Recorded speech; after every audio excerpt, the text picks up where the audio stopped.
नमस्कार। हिंदी साहित्य की ऑनलाइन कक्षा में आपका हार्दिक स्वागत है। आज हम अध्ययन करने जा रहे हैं बीए फर्स्ट ईयर हिंदी साहित्य सुशील कुमार सिंह का लिखा हुआ नाटक अलख आज़ादी की नाटक के तत्वों के आधार पर इस नाटक का हम विश्लेषण करेंगे। सबसे पहले नाटक के कितने तत्व होते हैं हम उनकी बात करते हैं। नाटक के तत्व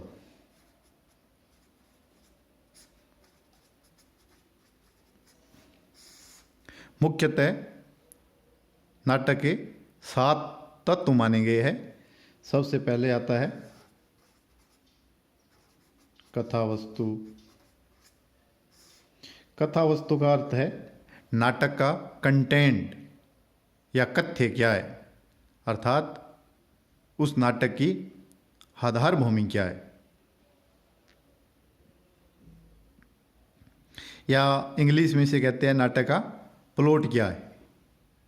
कहने का तात्पर्य ये है कि किसी भी नाटक की जो कथा वस्तु होती है वो ज़मीन या आधार भूमि होती है जिस पर नाटक का ढांचा खड़ा किया जाता है।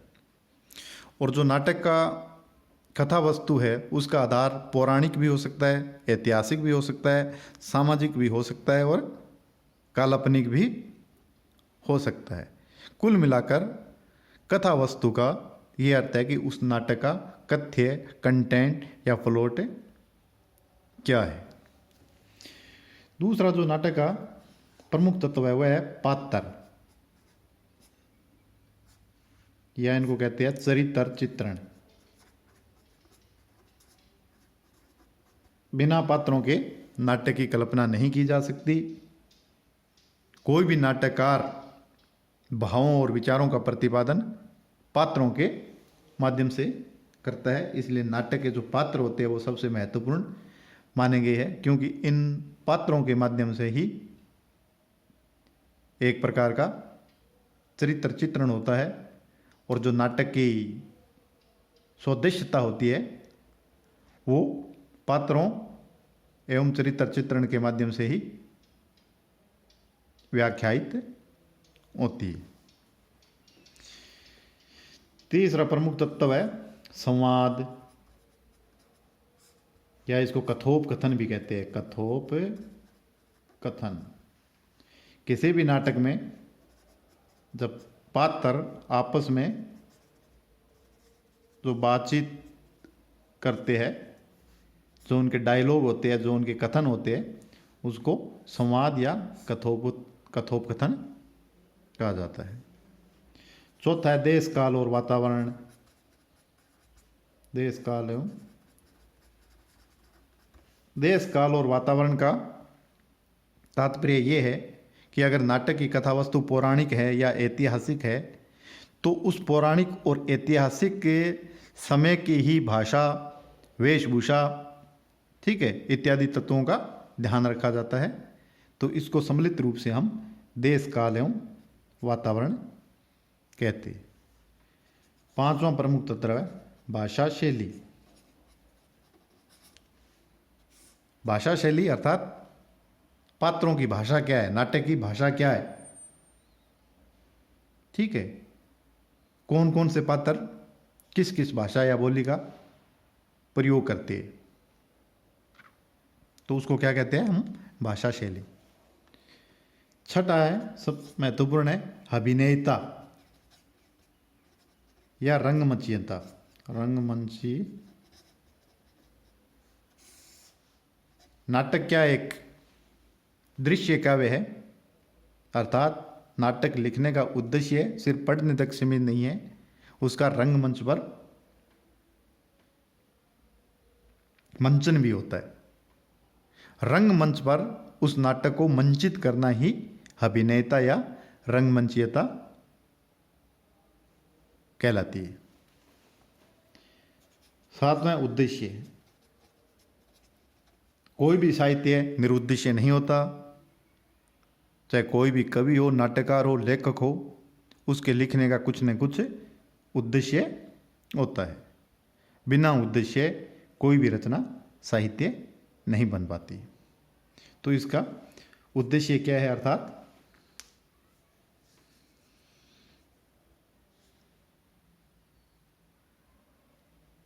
नाटक या कोई भी रचना है उसके लिखने का उद्देश्य सामाजिकों को क्या समझाना चाहता है कवि या लेखक या नाटक क्या संदेश देना चाहता है, उसको हम उद्देश्य तत्व के अंतर्गत ले सकते हैं। तो ये जो 7 तत्व है, इन्हीं 7 तत्वों के आधार पर आज हम अलख आज़ादी की नाटक का विश्लेषण करेंगे, जो सुशील कुमार सिंह द्वारा लिखा गया है।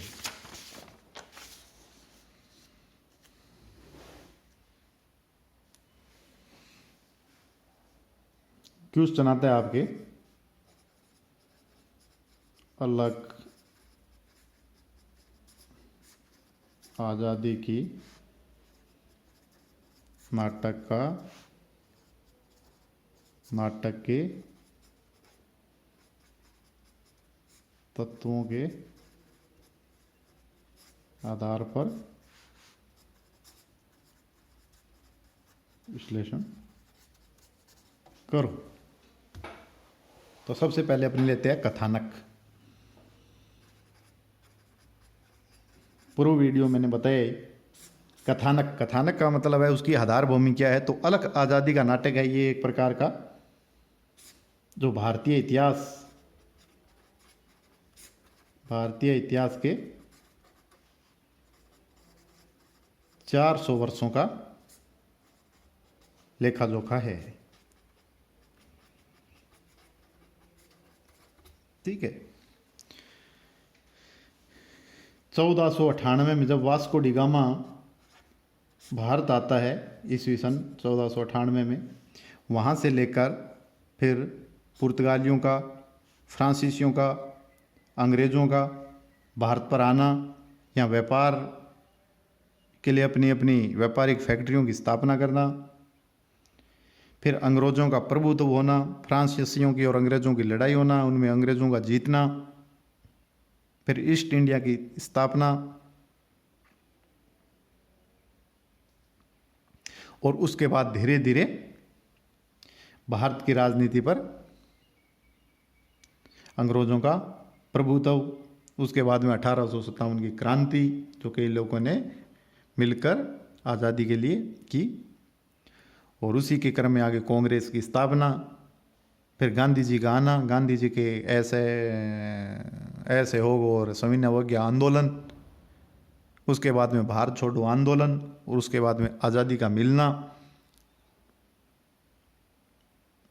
और अंततः भारत आज़ाद होकर दो भागों में, भारत का आज़ाद होकर 2 भागों में बंट जाना, भारत और पाकिस्तान। ये पूरा कथानक इस नाटक में लिया गया है। तो आप इस कथानक में इस पूरी कहानी को, या जो बड़ी मोटी मोटी बातें हैं 400 वर्षों के भारतीय इतिहास की, उनको लिख सकते हो। अब है पात्र और चरित्र चित्रण। पात्र व चरित्र चित्रण। तो नाटक के हिसाब से कौन कौन से इसमें पात्र हो गए। एक है लेखिका, जो संक्षिप्त रूप से बीच बीच में भारत के इतिहास का वर्णन करती है। निर्देशक, फिर इसमें अलग अलग हो गए, जैसे फ्रेंच लोग हो गए, अंग्रेज हो गए, पुर्तगालीज हो गए, सम्मिलित रूप से इन्हें कह सकते हैं अपने यूरोपीय लोग। फिर यहाँ पर व्यापार करते हैं, ठीक है, भारत को लूटते हैं। तो ग्रामीण भी है कुछ इसमें, ग्रामीण है, पुलिस है। उसके बाद में जहांगीर का दरबार है, तो इसमें जहांगीर के दरबार का विवरण है, जहाँ हॉकिंस और सर टॉमस रो आते हैं। तो हॉकिंस, ठीक है, सर टॉमस रो, फिर गांधी, फिर अखबार बेचने वाला होकर, ऐसे करके अलग अलग इसमें पात्र है। और इन पात्रों के माध्यम से अपन इस नाट्य की जो कथानक है या कथा वस्तु है उसको समझ सकते हैं। देश काल और वातावरण,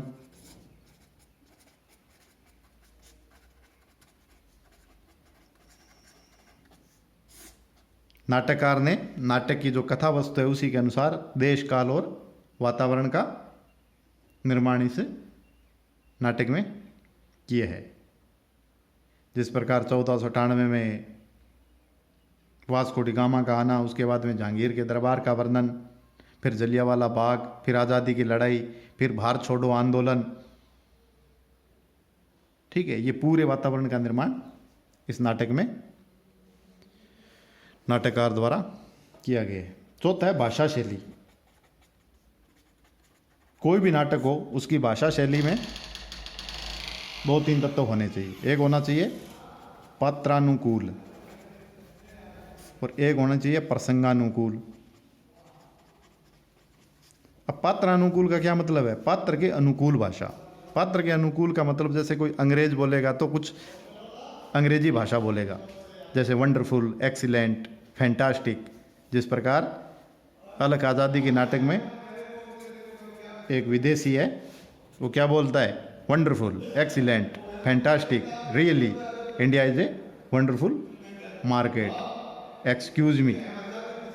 या फिर वो टूटी फूटी हिंदी बोलेगा, जैसा हम भी बिजनेस का स्कोप इंडिया में ढूंढेगा, इत्यादि इत्यादि। ठीक है, इसी प्रकार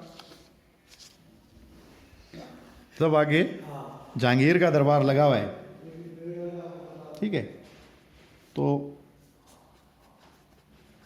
जहांगीर का दरबार, तो भारत पर जब मुगल साम्राज्य था तो यहाँ की जो आधिकारिक भाषा थी वो फारसी थी। तो जहांगीर जब सर टाम्सरो उसके दरबार में आता है तो जहांगीर बोलता है, खुश आमदीद, खुश आमदीद, हिंदुस्तान की सरजमी पर आपका इस्तकबाल है, या हिंदुस्तान की सरजमी आपका इस्तकबाल करती है। ठीक है, इसी प्रकार जो कोई भी ग्रामीण है तो वो देहात की भाषा बोलेगा।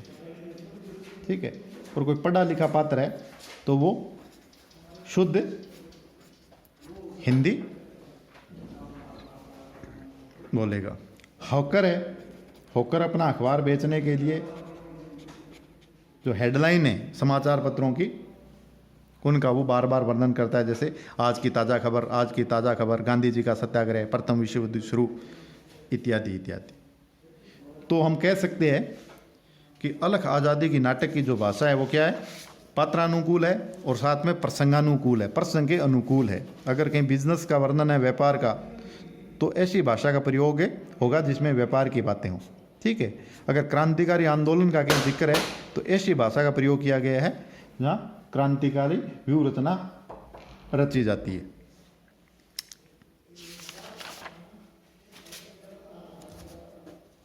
आगे आ गया अभिनयता या रंगमंचीयता।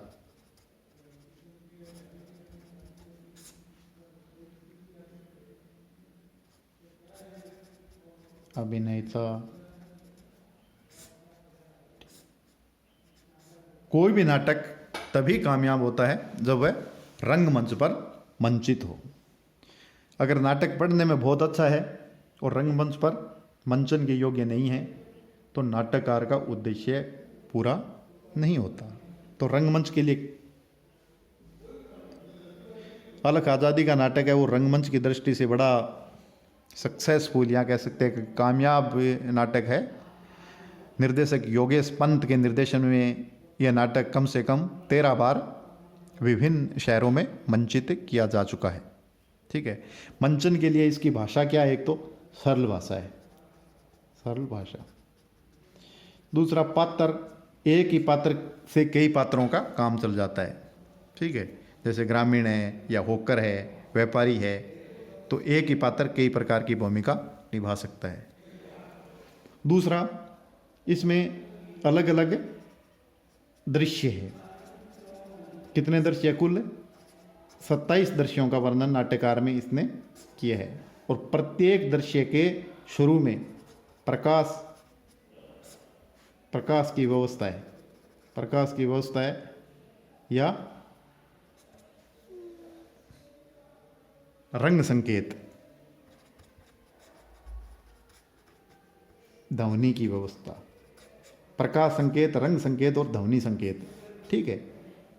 तो इसमें क्या है, नाटक को मंचन करने में ज़्यादा कठिनाई का सामना नहीं करना पड़ता, क्योंकि नाट्यकार ने प्रत्येक दृश्य शुरू होने से पहले ही कुछ संकेत दे रखे, जिसमें प्रकाश संकेत, रंग संकेत और ध्वनि संकेत प्रमुख है।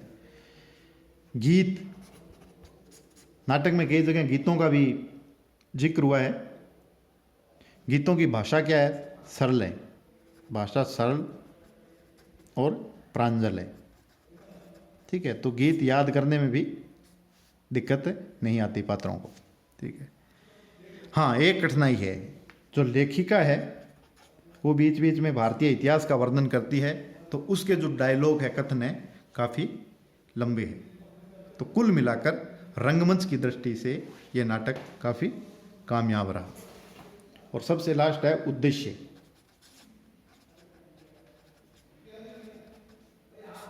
उद्देश्य क्या है? नाट्यकार का प्रमुख उद्देश्य युवा पीढ़ी को यह समझाना है कि हमारी आपसी फूट के चलते किस प्रकार यहाँ विदेशी व्यापार करने के लिए आए, और फिर धीरे धीरे उन्होंने व्यापार से व्यापारी कोठियाँ और व्यापारी कोठियों से अपनी सेनाएं बनाई, और सेना से फिर पूरे देश पर अपना अधिकार कर लिया, और हमें 400 वर्षों तक 200 वर्षों तक गुलाम बनाकर रखा। फिर उसी गुलामी की जंजीर तोड़ने के लिए किस प्रकार 1857 का विद्रोह हुआ, किस प्रकार स्वदेशी आंदोलन, फिर किस प्रकार गांधी जी आए, फिर किस प्रकार क्रांतिकारी आंदोलन, ठीक है।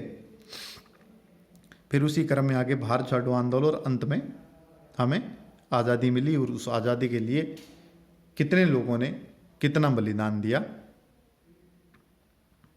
यह युवा पीढ़ी को यह समझाना इस नाटक का प्रमुख उद्देश्य है। और अंग्रेज़ों की फूट डालो राज करो की नीति से अंत में भारत के 2 टुकड़े हो जाते हैं, सांप्रदायिक विभाजन हो जाता है, एक भारत और पाकिस्तान। तो नाटककार इस नाटक के उद्देश्य से ये कहता है कि हिंदू को तो हिंदुस्तान मिल गया और मुसलमान को पाकिस्तान, लेकिन इंसान को इन दोनों देश में से कोई जगह नहीं मिली। अर्थात अंग्रेज़ों की फूट डालो राज करो, और अपनी आपस की लड़ाई के कारण हिंदुस्तान 2 भागों में विभाजित हो गया, भारत और पाकिस्तान में, और सांप्रदायिक आधार पर भारत के टुकड़े हो गए। आज के लिए इतना ही, धन्यवाद।